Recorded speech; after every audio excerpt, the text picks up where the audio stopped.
I am Elisa, 38 years old, and for 15 years I was the invisible chef behind every family holiday. Thanksgiving, turkeys, Christmas hams, birthday cakes, you name it.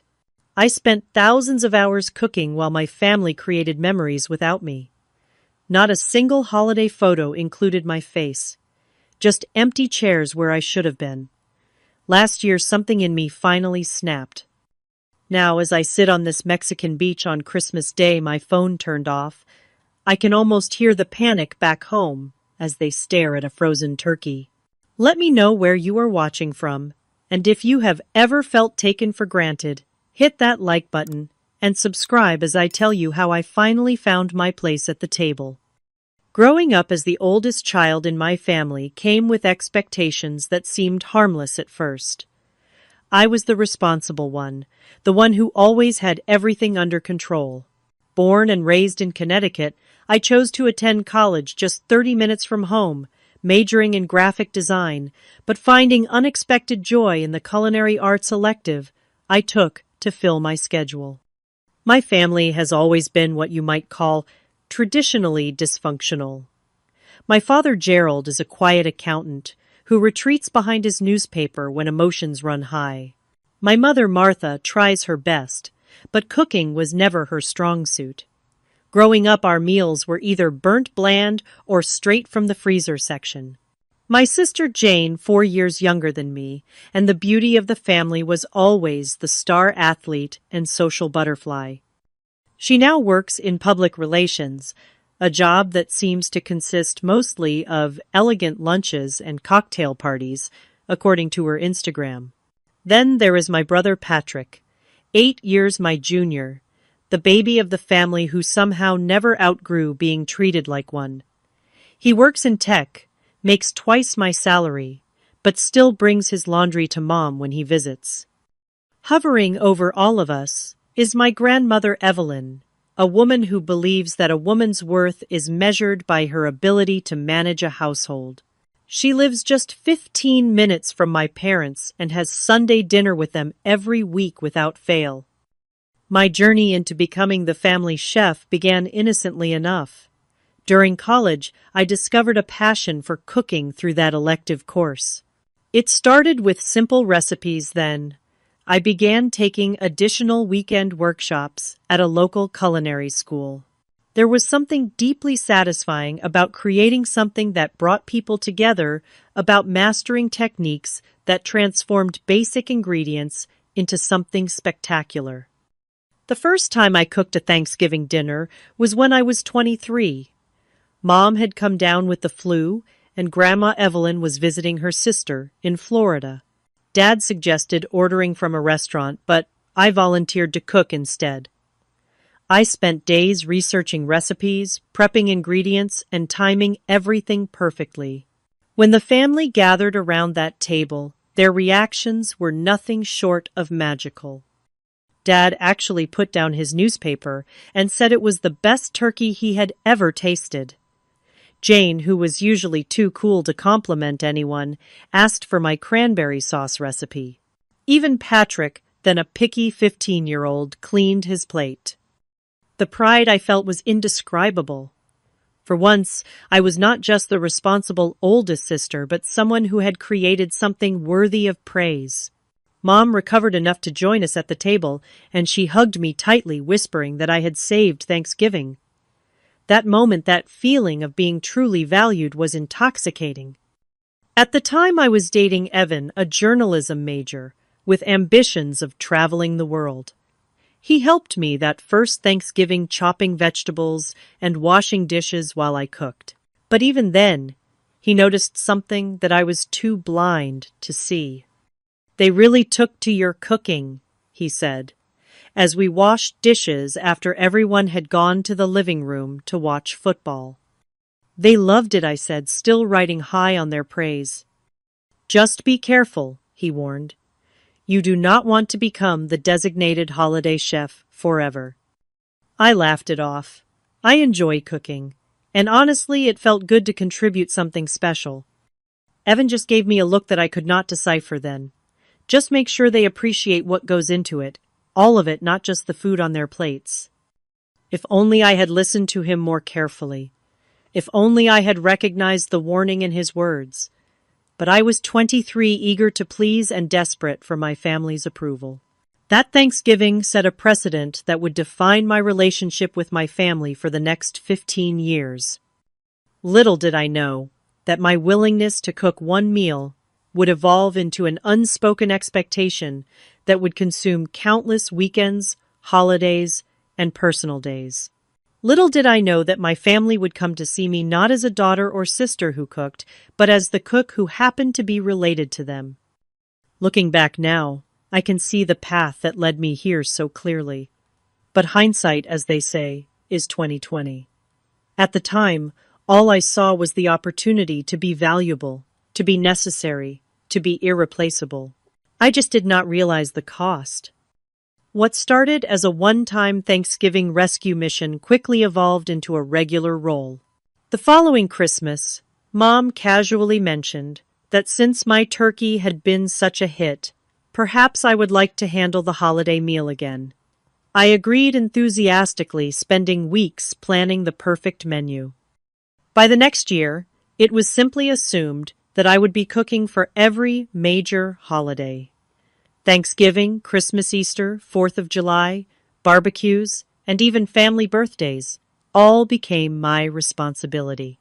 No one actually asked if I wanted to continue this tradition. It just became expected.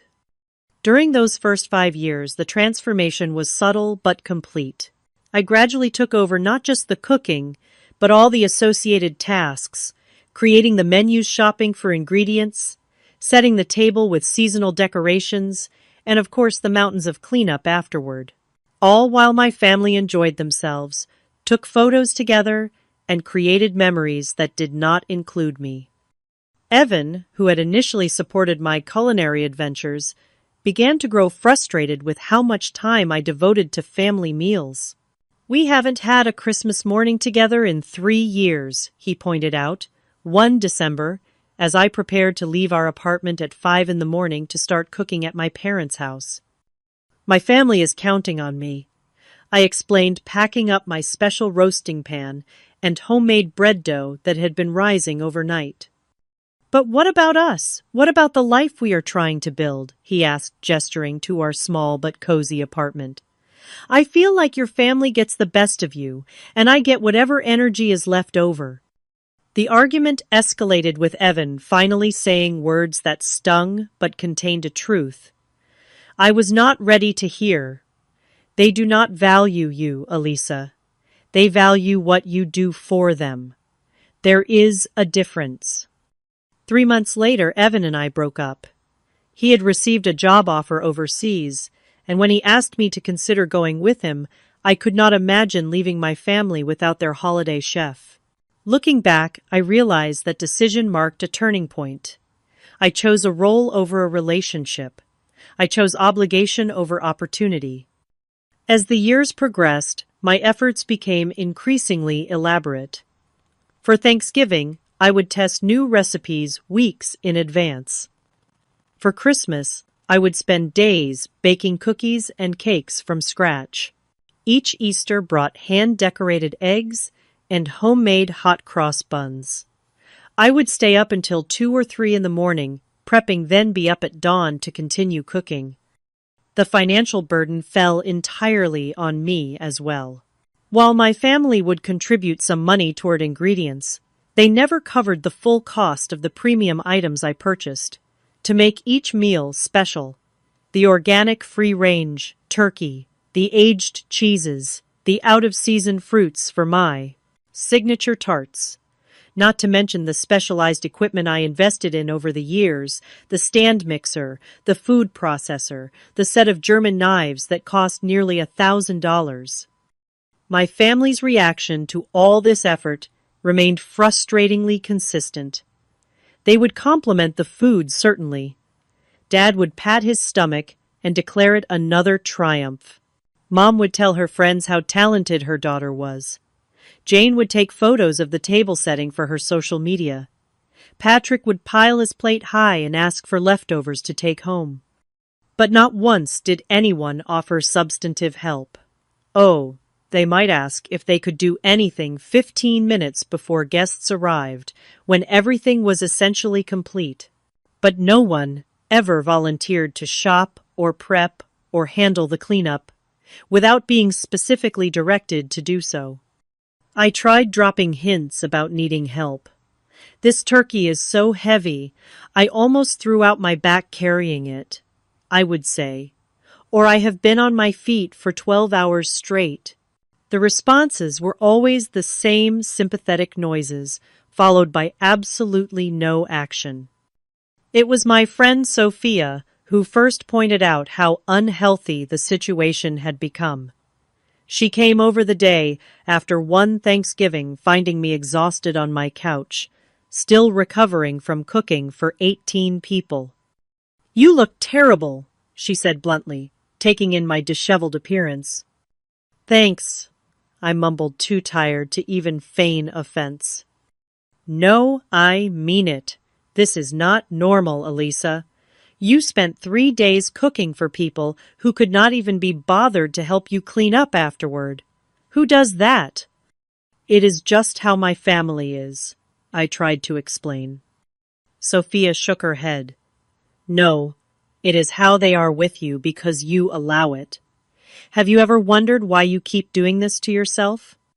I did not have an answer then, but her question planted a seed, one that would take years to fully bloom. Why did I keep doing this? Was it love, obligation, a desperate need for approval, or had I simply fallen into a pattern that was too difficult to break? As years passed, my career began taking off. After working my way up from junior designer to project manager at a respected design agency, I found myself juggling increasingly demanding professional responsibilities alongside my self-imposed family obligations. Clients expected immediate responses to their emails. Deadlines loomed constantly. My team looked to me for guidance and solutions. Between my demanding career and my role as family chef, my personal life withered. Dating became nearly impossible. Who wants to date someone who disappears for every holiday and spends most weekends testing recipes? My apartment, though beautifully decorated, felt more like a staging area for family events than a home. Cookbooks filled my bookshelves. Specialized kitchen equipment occupied every available storage space. My refrigerator was perpetually stocked with ingredients for the next family gathering rather than food I wanted to eat. The balancing act became particularly strained when my sister Jane got engaged to Kyle, a charming marketing executive she met through work. The engagement party became my responsibility without anyone explicitly asking. Mom simply called and said Jane wants her favorite appetizers for the engagement party. You know those little pastry things with the brie? Oh, and could you do a dessert table? Kyle's mother is very impressed by that sort of thing. I spent 3 weekends preparing for that party, creating an elaborate spread for 40 guests. The morning of the event, I arrived 6 hours early to set everything up. By the time guests arrived, I was already exhausted, but pushed through replenishing trays and adjusting displays while everyone else celebrated. During the toast, Jane thanked everyone for coming. She thanked Kyle's parents for welcoming her into their family. She thanked our parents for raising her. She even thanked the family dog for being cute in photos. Not once did she mention me or the food I had spent weeks preparing. Later, as Mom gathered everyone for photos, I stood awkwardly to the side, waiting to be included. "Elisa, could you adjust the light?" "There is a glare," Mom called out. I fixed the lamp, expecting to then join the family photo. Instead, Mom reviewed the image on her phone and declared it perfect. I remained behind the camera, invisible once again. That night, as I loaded leftovers into containers, while everyone else continued celebrating in the living room, I met Robert. He was Kyle's cousin, recently moved to the area, and had wandered into the kitchen looking for a drink. "You must be Elisa," he said, leaning against the counter. "The chef I have been hearing so much about?" I looked up surprised. "Someone mentioned me." He smiled. "Kyle said his future sister-in-law makes the best food he has ever tasted. But he failed to mention how pretty the chef island." Under normal circumstances, I might have rolled my eyes at such a line. But after a day of feeling invisible, the simple acknowledgement was disarming. We talked as I cleaned Robert, rolling up his sleeves to help without being asked. He asked questions about my cooking, my job, my interests, outside of both. "So you do this often?" The whole one-woman catering service thing, he asked, drying a serving platter. "For every family event," I admitted. "And you enjoy it?" The question caught me off guard. Did I enjoy it anymore? The cooking itself? Yes. The appreciation of good food? Absolutely. But the exhaustion, the invisibility, the taken-for-granted nature of it all, I realized I had never really asked myself that question. "I used to," I finally said. "Now I am not so sure." Robert nodded thoughtfully. "My mom was like you, did everything for everyone until she had a breakdown at my dad's 50th birthday party. Just started crying while cutting the cake. That was when our family realized we needed to redistribute the emotional labor." "Emotional labor?" I repeated, testing the phrase. "All the invisible work that goes into making people feel cared for," he explained. "The remembering, the planning, the anticipating of needs. Women tend to do most of it, and men tend not to notice." He grinned sheepishly. I was as guilty as anyone until Mom's meltdown changed my perspective completely. We exchanged numbers before he left, and for the first time in years, I felt seen in a way that had nothing to do with what I could provide or produce. The following months brought 3 major family events that further crystallized my growing dissatisfaction: Mom's 60th birthday, Thanksgiving, and Christmas. For each one, the pattern repeated with increasing intensity. More elaborate requests from family members, more last-minute changes to accommodate everyone else's preferences, more exhaustion and less acknowledgement. For Mom's birthday, I created a 5-course meal for 20 people, including her bridge club friends and distant relatives I barely knew. I spent 2 months planning and testing recipes. The week before, I took 3 days off work to prep and bake. During the party, I missed the toast to my mother because I was in the kitchen plating desserts. When someone finally brought me a slice of the cake I had made, the party was winding down, and Mom was opening presents. I sat alone at the cleared dining table, eating cake that had grown warm, and watching my mother exclaim over gifts that others had simply purchased while I had given weeks of my life. Thanksgiving was worse. I had a major project due the following Monday, meaning I had to cook while also managing remote check-ins with my team.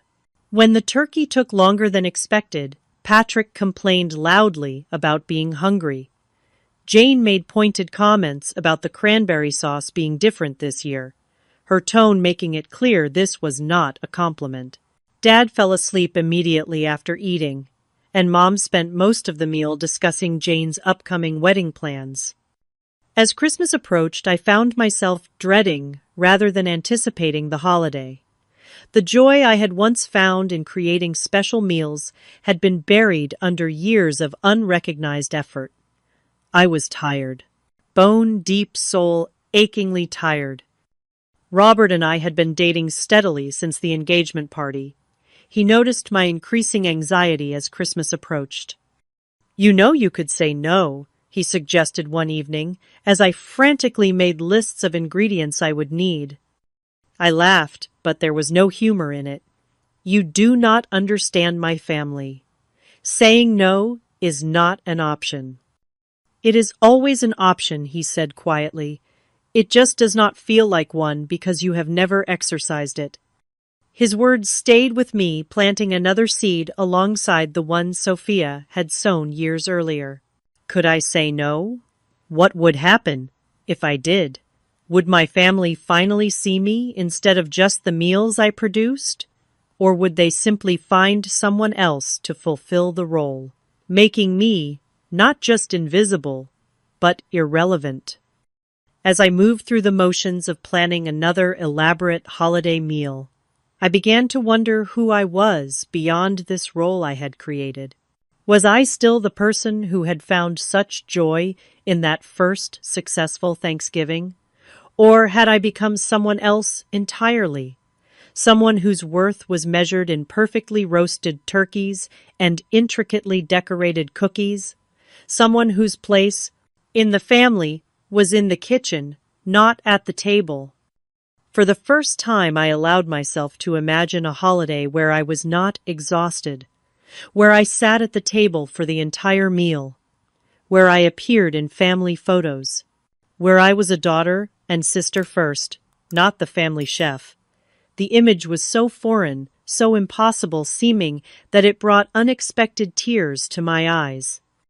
Last year's Thanksgiving became the breaking point, though I did not recognize it as such when the day began. I woke up with a fever and a hacking cough, symptoms of the flu that had been making its way through my office. Under any reasonable circumstances, I would have called and canceled. Anyone else would have been told to rest and recover. But I was not anyone else. I was the holiday chef, and holidays did not get canceled because of illness.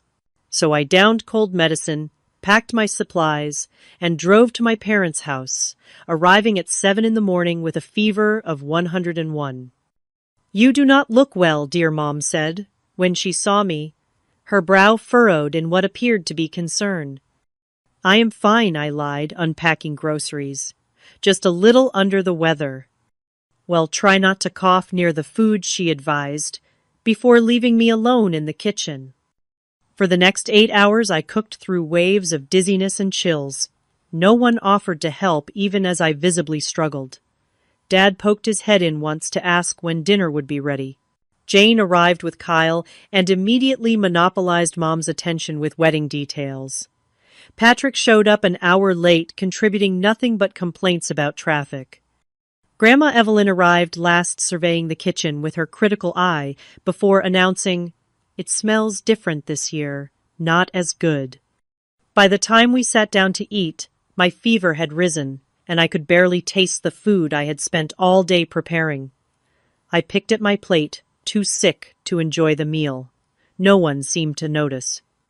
The moment that truly opened my eyes came after dinner.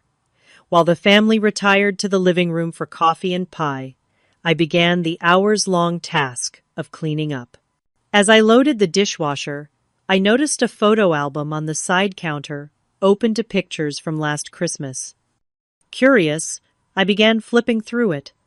Page after page of holiday celebrations spanning the past 15 years. Thanksgiving dinners, Christmas mornings, Easter brunches. My family smiling around tables laden with food I had prepared. My family opening gifts I had carefully selected. My family creating memories year after year. What struck me with the force of physical pain was my absence from these images. 15 years of holidays, and I appeared in perhaps 5 photos, always on the periphery. Often partially cut off, frequently caught in unflattering moments of work, transferring a turkey to a platter, bringing out dessert midway through, clearing dishes. I was a ghost in my family's holiday history, present enough to create the perfect backdrop for their memories, but not present enough to actually be part of them. With shaking hands, I carried the album to the living room, where my family was laughing over something Patrick had said. "Mom," I said, my voice strange to my own ears. "I was looking through this album. Do you realize there are almost no pictures of me from any holiday over the past 15 years? The conversation paused. Mom looked confused rather than concerned. "Well, you are always busy in the kitchen, dear," she said, as if this explained everything.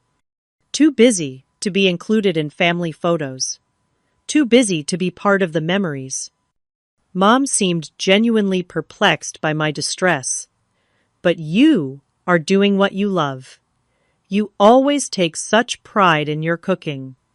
Before I could respond, Patrick chimed in with what he clearly thought was a helpful observation. Chillax, sis. Everyone has their role in the family. Jane is the pretty one, I am the funny one, and you are the one who feeds us. That is your thing. The casual cruelty of his statement hit me like a slap. Is that all I was to them? The one who feeds us? Had 15 years of dedicating my holidays, spending thousands of dollars, sacrificing my personal time, relationships, and well-being, all amounted to being reduced to a function rather than a person. I looked around at their faces. Mom's confusion, Dad's discomfort, Jane's impatience, Patrick's obliviousness, Grandma's disapproval, and something inside me finally broke. Or perhaps something was finally fixed. The illusion that had kept me trapped in this role shattered completely. I closed the photo album and placed it on the coffee table. I am going home, I said quietly. I do not feel well. But we have not had dessert, Mom protested. You made your special pumpkin cheesecake. Serve it without me, I said, gathering my coat. I am sure you can manage to cut a cheesecake without my help. The drive home was a blur of tears and revelation. When I arrived, I called Sophia, who came over immediately with medicine tissues and a sympathetic ear. I showed her pictures from the album on my phone, photos I had taken of the physical evidence of my erasure. Oh, Elisa, she said softly. How did you not see this before? I did not want to, I admitted. I thought if I just did more, cooked better, tried harder, eventually they would see me, really see me. Later that night, Robert called to check how dinner had gone. Instead of the usual polite summary, I broke down telling him everything. The fever, the photos, the painful realization that had been 15 years in the making. I am coming over, he said immediately.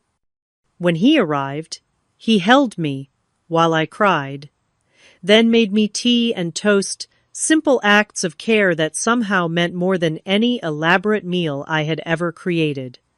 You know this cannot continue, he said gently. And for the first time, I knew with absolute certainty that he was right.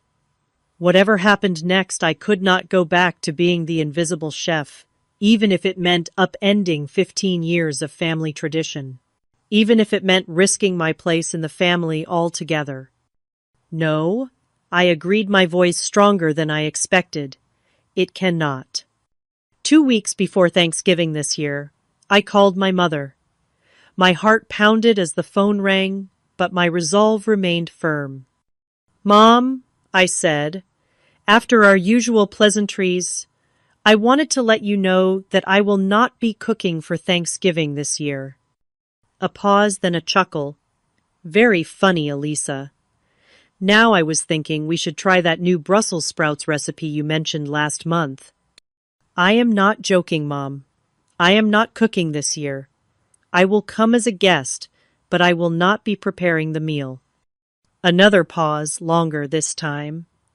But you always do the cooking. It is tradition. It is a tradition that needs to change, I replied, working to keep my voice steady. For 15 years, I have spent every holiday in the kitchen rather than with the family. I have missed conversations, photos, and memories because I was too busy cooking, serving, and cleaning up. I cannot do it anymore. Mom's tone shifted from confusion to alarm. But what will we eat? You know I am not much of a cook, and the restaurants all book up months in advance.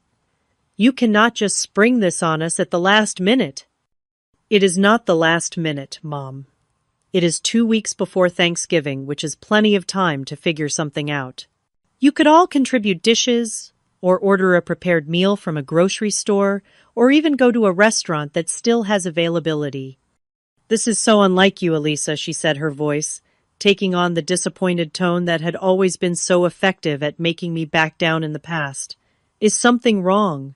Are you going through something? Yes, actually. I am going through a realization that I have been taken for granted for a very long time. I love you all, but I need things to change.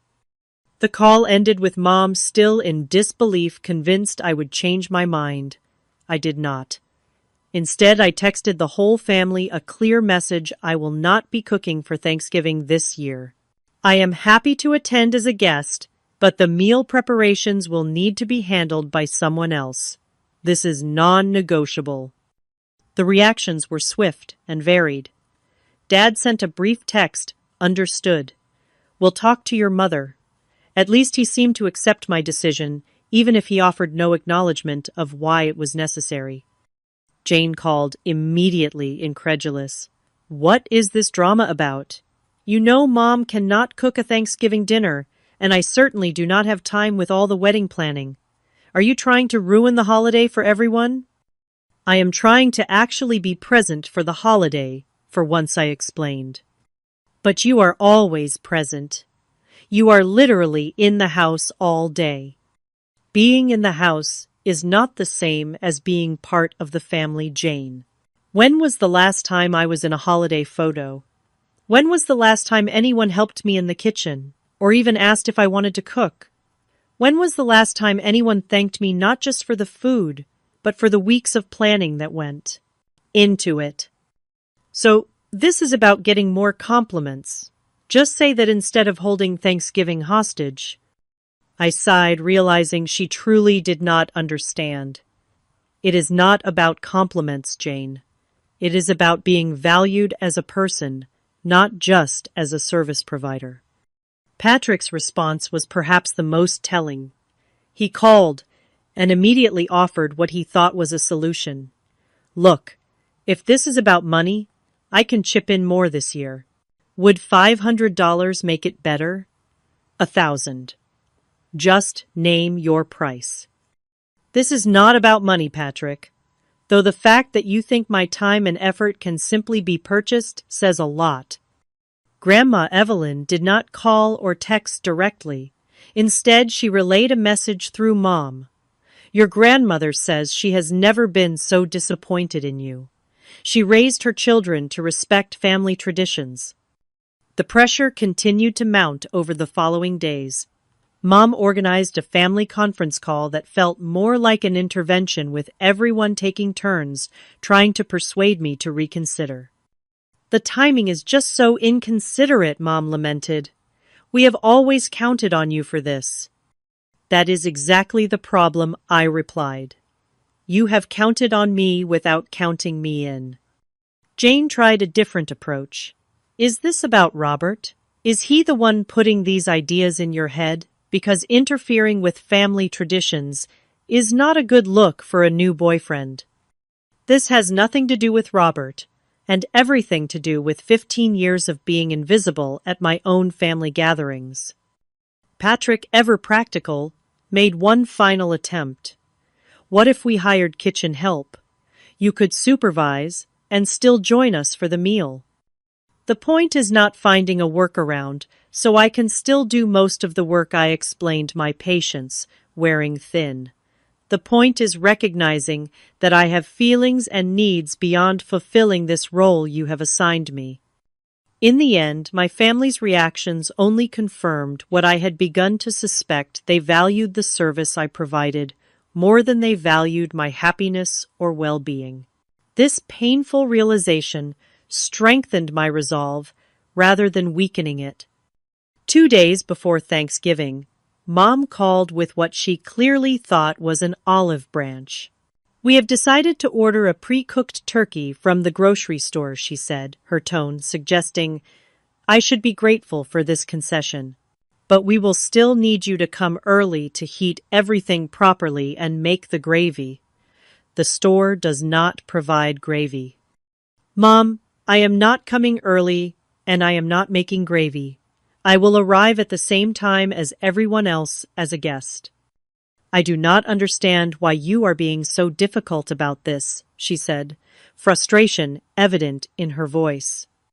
I know you do not understand, I replied sadly. And that is exactly the problem. Thanksgiving Day arrived, and for the first time in 15 years I slept in. No pre-dawn alarm to begin cooking. No last-minute grocery runs. No hours of chopping, roasting, and basting. I took my time getting dressed, brought a simple bottle of wine as my contribution, and arrived at my parents' house at the designated dinner time. The scene that greeted me was one of barely controlled chaos. The pre-ordered turkey sat on the counter still in its packaging. Mom fluttered around the kitchen, opening and closing cabinets, clearly searching for utensils and serving dishes that I had always provided. Dad attempted to make gravy from a packet, resulting in a lumpy, pale concoction. Jane and Kyle stood awkwardly to the side, both staring at their phones rather than offering help. Patrick was nowhere to be seen. "Oh, thank goodness," Mom said when she saw me. "We are having a bit of a situation with the turkey. The package says it is fully cooked, but it is cold in the middle and we are not sure how long to heat it." For a moment, I felt the familiar pull of responsibility, the urge to step in and fix everything. But I resisted. "The package should have heating instructions," I said, keeping my coat on. "Where is Patrick?" "He went to pick up Grandma," Dad answered, still stirring his failed gravy. "She refused to come when she heard you would not be cooking." I nodded, unsurprised. "Is there anything I can help with as a guest? Set the table, perhaps?" The pointed emphasis on "as a guest" was not lost on Mom, who pressed her lips together before nodding toward the dining room. That would be helpful, yes. Dinner was, to put it kindly, a modest success. The turkey was slightly dry, the store-bought sides were bland, and the lumpy gravy went largely untouched. But for the first time in 15 years, I sat through an entire holiday meal. I participated in conversations. I was present for the awkward but sincere toast Dad gave. I even appeared in the family photo that Jane insisted on taking despite everything. As I helped with basic cleanup afterward, a courtesy any guest would offer, I felt a complex mix of emotions, guilt at seeing my family struggle, satisfaction at finally setting a boundary, sadness for all the years lost, and hope that perhaps this difficult lesson might eventually lead to positive change. When I left that night, Mom hugged me a little longer than usual. "It was not the same without your cooking," she admitted. "It was different for me too," I replied. "But it was nice to actually be at Thanksgiving for once, rather than just providing it." She pulled back, studying my face, with an expression I could not quite read. "Will you be cooking for Christmas at least? Your father really looks forward to your ham." And just like that I knew that one Thanksgiving was not enough to change 15 years of ingrained patterns. The family conference call, the disappointed messages, the awkward dinner. None of it had truly penetrated the fundamental misunderstanding at the heart of our relationship. "No, Mom," I said gently but firmly. "I will not be cooking for Christmas either." What I did not tell her then, what I had not told any of them yet, was that I would not even be attending Christmas this year. For the first time in my adult life, I had made different plans. Plans that prioritized my happiness rather than my utility. Plans that would show my family exactly what the holidays looked like without their taken-for-granted chef. Plans that involved a beach, a good book, and absolutely no cooking whatsoever. In the weeks following Thanksgiving, an uneasy truce settled over my family. No one directly mentioned my refusal to cook, but the undercurrent of tension was impossible to ignore. Mom called less frequently. Dad sent his usual terse text messages about practical matters. Jane was consumed with wedding planning, which provided a convenient excuse to avoid deeper conversations. Patrick, surprisingly, was the only one who reached out in a meaningful way. "Thanksgiving was eye-opening," he texted one evening. "Never realized how much work goes into these meals. Sorry for taking it for granted. It was a small acknowledgement, but I appreciated the effort. Thank you for noticing, I replied. That means a lot. As Christmas approached, I could sense my family's growing anxiety. They seemed to be waiting for me to announce that my rebellion, as Jane had termed it, was over. That I would resume my proper place in the kitchen, allowing holiday traditions to return to normal.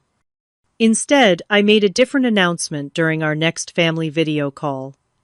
I wanted to let you all know that I will not be attending Christmas this year, I said, trying to keep my voice neutral despite the racing of my heart.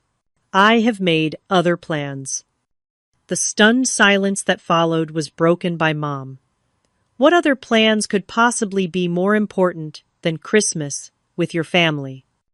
I am going to Mexico, I said simply. A beach vacation. I have already booked the flight and resort. Mexico. For Christmas, Dad sounded genuinely confused, as if I had announced I was spending the holiday on Mars. This is ridiculous, Jane interjected. First, you refused to cook Thanksgiving, and now you are skipping Christmas entirely. When did you become so selfish? I took a deep breath before responding. I do not think it is selfish to want to enjoy a holiday rather than work through it.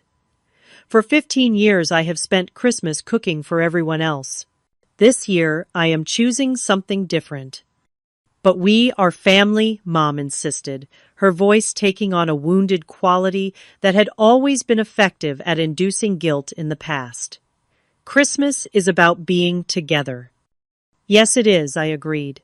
And for 15 years I have not truly been with the family during Christmas. I have been in the kitchen separate from the conversations, the gift opening, the memory making. This year I am prioritizing my well-being, and that means taking a real break. Your grandmother will be devastated, Mom added, playing her strongest card. I will call Grandma on Christmas Day, I promised. But my decision is made. The call ended with my family still in various states of disbelief and displeasure. Only Patrick offered a grudging, "Enjoy the sun, I guess." What I had not mentioned during the call was that I would not be going to Mexico alone. Robert had suggested the trip, initially presenting it as a chance for me to experience a holiday that was actually restful rather than depleting. When he asked if he could join me, it felt like the most natural thing in the world to say yes. As Christmas grew closer, the pressure from my family intensified. Mom left tearful voicemails about broken traditions. Jane sent passive-aggressive texts about selfishness. Dad, in his one contribution to the campaign, simply said, "Your mother is very upset. Reconsider." Even Grandma Evelyn called directly, something she rarely did. In my day, she began without preamble, family came first, always. This modern notion of putting yourself first would have been unthinkable. Times change, Grandma, I replied, as gently as I could. And sometimes traditions need to change too. Traditions are what hold families together, she insisted. Without them, what are we? Her question lingered with me after we hung up. What were we as a family, if not our traditions? But then, was a tradition still meaningful if it came at the expense of one person's happiness? If it was maintained through obligation rather than joy? The day before my departure for Mexico, Robert came over to help me pack. As I folded summer clothes in the middle of December, a strange feeling of liberation washed over me. "You seem lighter already," Robert observed, placing my sunscreen in the toiletry bag. "I feel like I am breaking out of prison," I admitted. "Is that terrible?" He shook his head. "It is honest. And for what it is worth, I think you are doing the right thing. Sometimes people do not recognize patterns until they are disrupted. I am not doing this to teach them a lesson." I clarified, though part of me wondered if that was entirely true. "I am doing it for me." "Of course you are," he agreed. "But that does not mean they will not learn something from it anyway." Christmas morning found me sitting on a pristine beach, watching the sunrise over the Caribbean Sea, rather than standing in a hot kitchen. Robert slept peacefully in our room, but I had risen early out of habit, my body still programmed for holiday cooking, even as my mind embraced the freedom from it.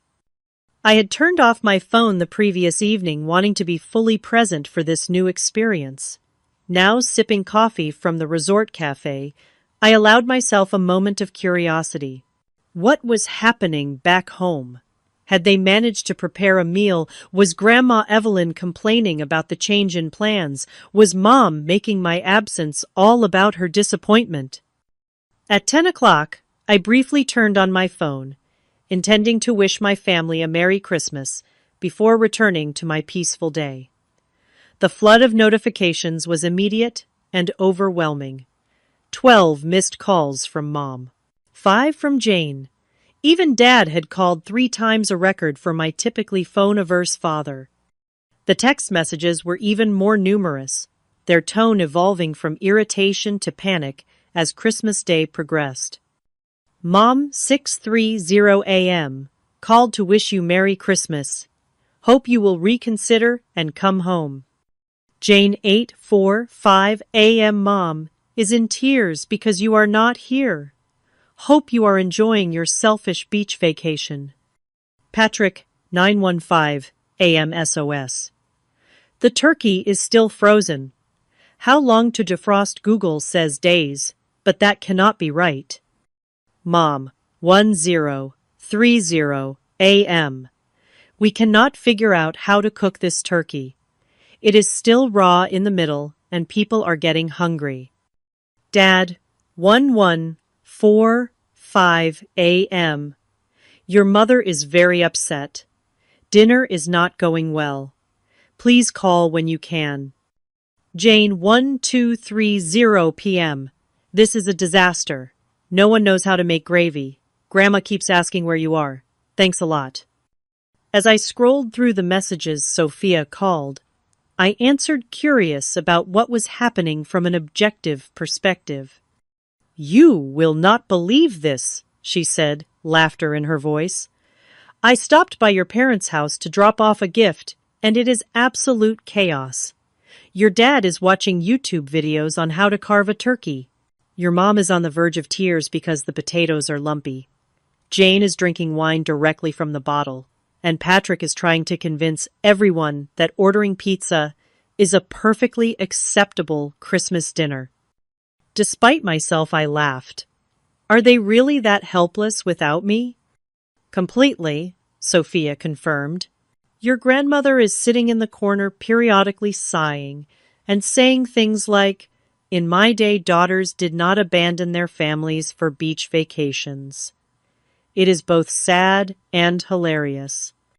Do you think I made a mistake? I asked, suddenly uncertain. Not at all, Sophia said firmly. They needed to see what goes into these meals that you have been silently providing for years. Though I am a little concerned, they might all get food poisoning from that undercooked turkey. After we hung up, I sent a group text with basic instructions for safely cooking the turkey, making simple gravy, and rescuing lumpy mashed potatoes. I added Merry Christmas to everyone. I hope today brings you joy and perspective.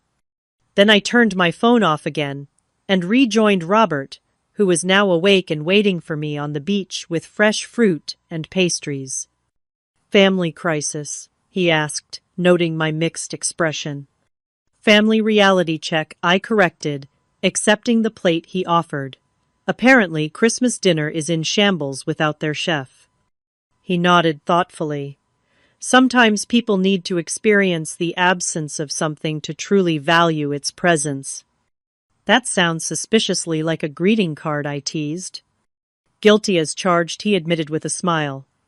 But that does not make it less true. The rest of our vacation was everything I had hoped for and more. We swam in crystal-clear water, explored local markets, ate delicious food prepared by others, and slept late every morning. For the first time in my adult life, I experienced a holiday that left me refreshed rather than depleted. More importantly, I reconnected with parts of myself that had been overshadowed by my role as family chef. I rediscovered my love of reading, devouring 3 novels in a week.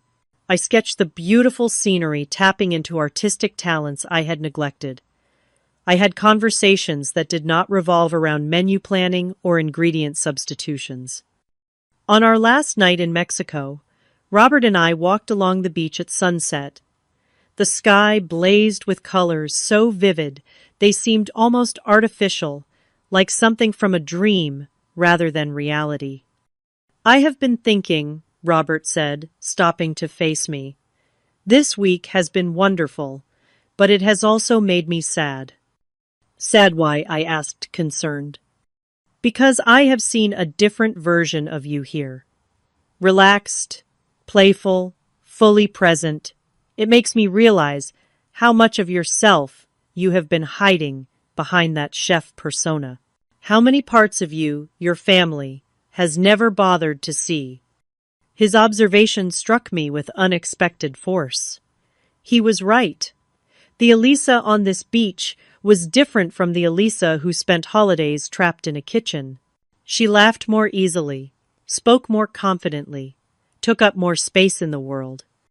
"I like this version of you," Robert continued, taking my hands in his, "and I want to help make sure she does not disappear when we go home." As I looked into his eyes, I knew with sudden clarity that whatever happened with my family when I returned, I could not and would not revert to the invisible chef. That version of me had served her time. It was time for the real Eliza to take her place at the table, whether my family was ready for her or not. Returning home after the Mexico trip felt like stepping into a different dimension. My apartment seemed smaller, my routine constricting after the freedom of the beach. But something fundamental had shifted within me. I carried the peace of that vacation, like an internal compass, guiding me toward a more authentic way of being. My family unsurprisingly had their own perspectives on what they termed my Christmas abandonment. I had barely unpacked before Mom called asking if we could meet for coffee. Her tone was different, less demanding, more tentative, and my curiosity overcame my reluctance. We met at a quiet cafe near my apartment.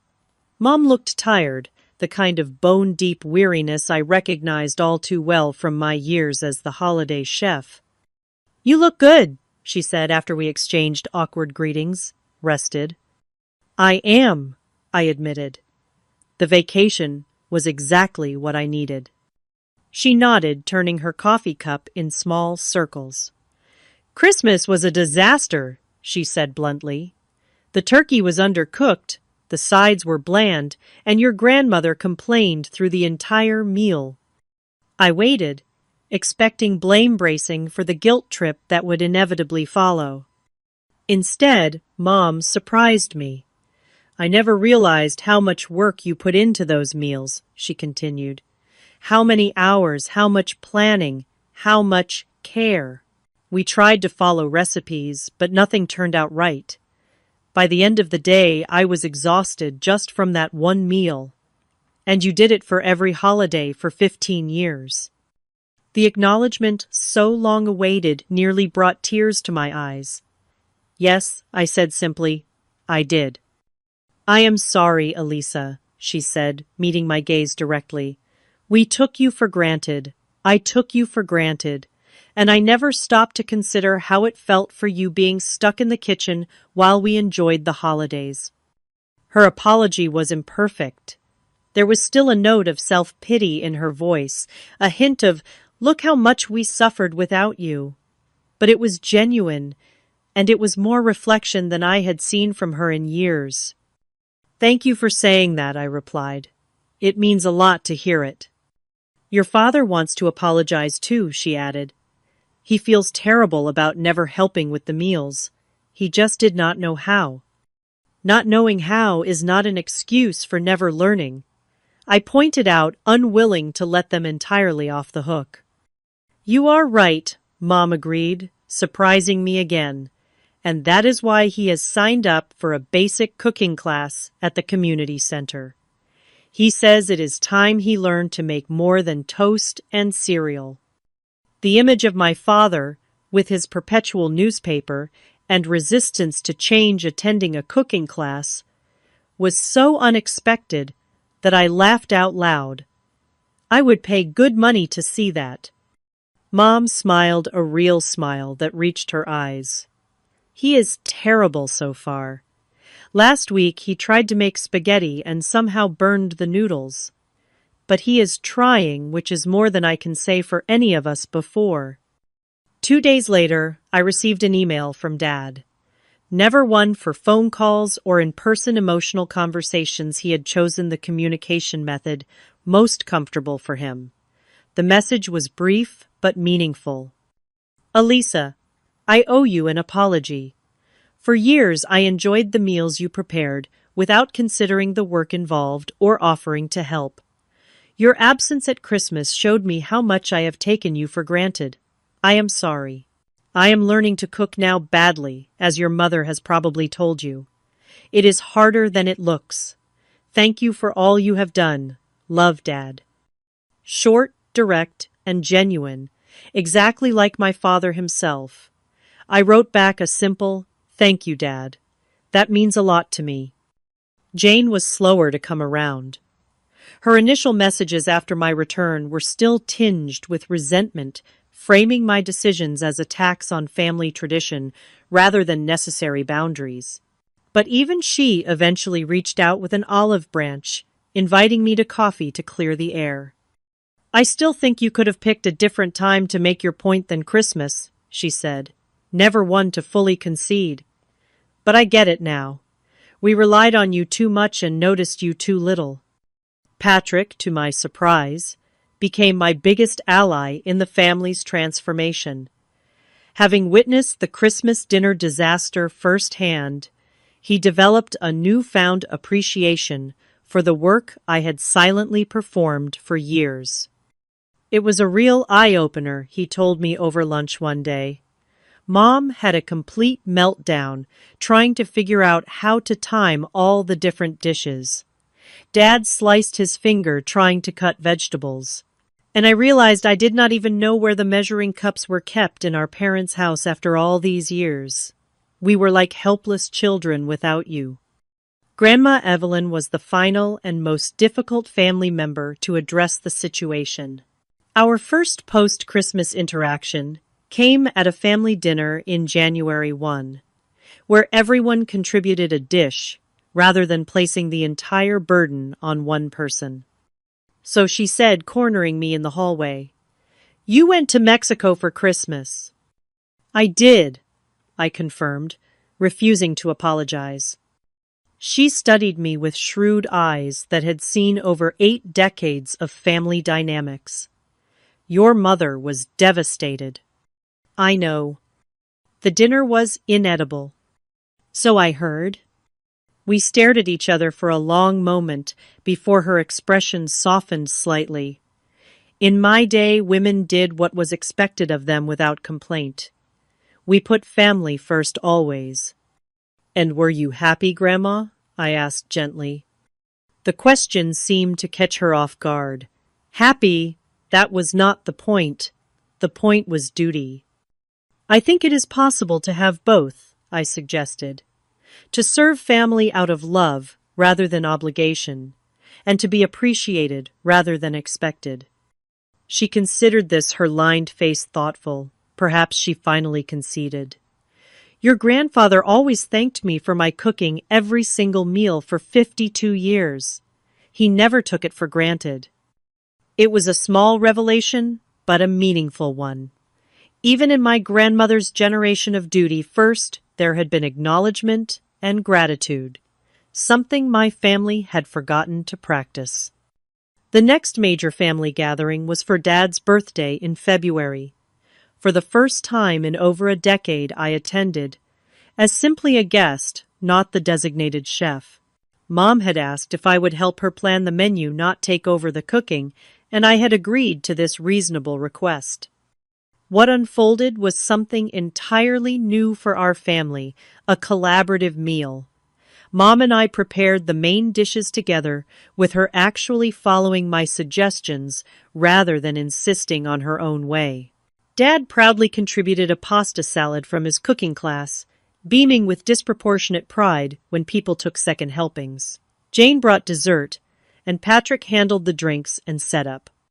Most remarkably, for the first time in years, I appeared in every family photo, not on the edges, not partially cropped out, but fully present in the center of the frame, my smile genuine rather than strained.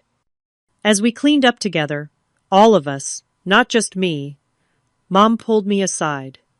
"This is better," she said simply. "Everyone contributing, everyone participating. I wish we had done it this way all along." "Me too," I agreed. "But I am glad we found our way here eventually." My relationship with Robert deepened in the months following our Mexico trip. He had seen me at my most vulnerable and my most empowered, and had supported me through both states without trying to control or fix the situation. On a quiet evening at home, as we cooked dinner together, he asked, "Do you miss it, being the family chef?" I considered the question carefully. I miss certain aspects, I admitted. The creativity, the satisfaction of making something beautiful. But I do not miss the exhaustion, the invisibility, the lack of appreciation. He nodded, stirring the sauce we were preparing. "You know what I think." "What?" "I think you could still be a wonderful chef for your family sometimes, now that they actually see you. The difference is, now it would be a choice, not an obligation. A gift freely given, not a service expected." His insight resonated deeply. Perhaps that was the real lesson in all of this, the difference between chosen generosity and demanded sacrifice, between being valued for who you are versus what you provide. The journey from invisible chef to seen and appreciated family member has not been without its difficult moments. Old patterns sometimes re-emerge. Old expectations occasionally resurface. But now, I have the confidence to address them directly rather than silently shouldering the burden. I have learned that true love requires reciprocity. That family should be a source of support, not just a drain on resources. That traditions are valuable only when they serve everyone involved, not when they come at one person's expense. Most importantly, I have learned that sometimes you have to leave the kitchen to find your place at the table. Sometimes you have to disappoint others temporarily to stop disappointing yourself permanently. Sometimes the most loving thing you can do, for yourself and ultimately for your family, is to say no when saying yes would diminish your spirit. As I look toward future holidays, I feel something I haven't felt in years: anticipation rather than dread. Because now, when I cook for my family, it is from a place of joy rather than obligation. And when we gather around the table, I am there for the entire meal, present in both body and spirit, visible in both memories and photographs. Have you ever had to step away from a role you were trapped in to be truly seen? Share your story in the comments below. And if this resonated with you, please like, subscribe, and share with someone who might need to hear that it is okay to prioritize their own well-being sometimes. Thank you for listening to my story, and remember, your value is not determined by what you do for others, but by who you authentically are.